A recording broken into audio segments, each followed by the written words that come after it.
when we talk of spirituality, like you talked of things which are possible only when a person walks on the path of spirituality. But the very first aspect that comes when we talk of spirituality is detachment. So why does God, who loves us all, wants us to detach ourselves from things which we love? Like, I will give you a simple example. There are so many non-vegetarians out there. They love eating food, and that is so proteinaceous for them.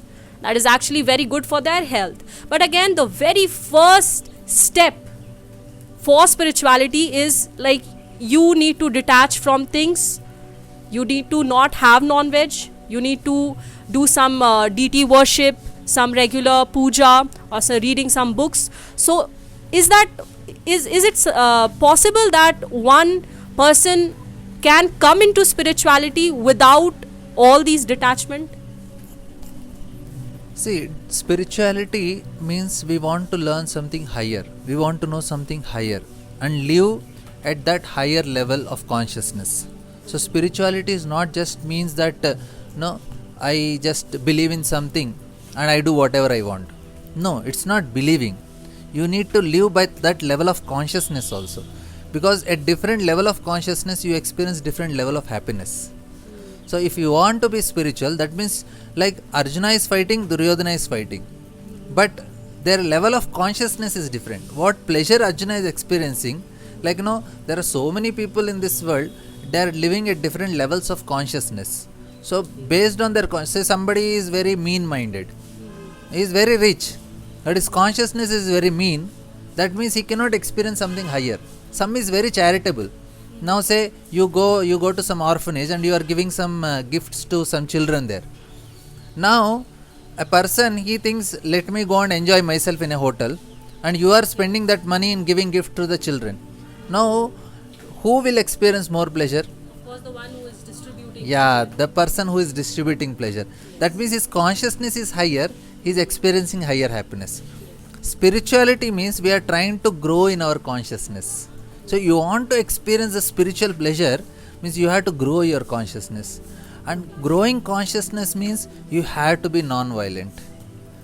So if you are non-violent, then your mind is very peaceful. So the food we are eating, it directly affects 1/3 of the food what we take, it directly affects our mind. So I need to keep my mind very cool, calm, so that I can tap to the higher level of consciousness. So that is why it is your choice whether to be a vegetarian, non-vegetarian, based on what you need in life. Say if you need that your mind be more peaceful and calm, then you have to take a food which will make your mind peaceful and calm. If you are taking violent food, the mind is more agitated, then I cannot concentrate on something higher, I cannot cap the higher consciousness. So it's proportionate to what we are eating.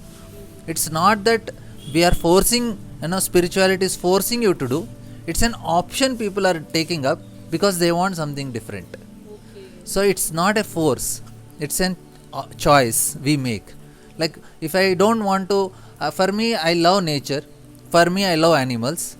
Now I want to live in harmony with nature and animals. So let me behave in such a way, and then because I am living in harmony, I get experience of something higher. So I feel more happy seeing some animals playing around and living in their family and living in their natural habitat. I know, like moving off a cow. So I feel so happy seeing them. I am experiencing that pleasure. So now when I am just taking a knife and cutting the throat of that animal, I feel little unhappy. So I just want to give it up. So it's a choice I am making because it is affecting my mind. And the mind, disturbed mind cannot experience higher place. That's what Krishna, asantasya kutasukam. You have something which is going to help you achieve something, we have to sacrifice something down.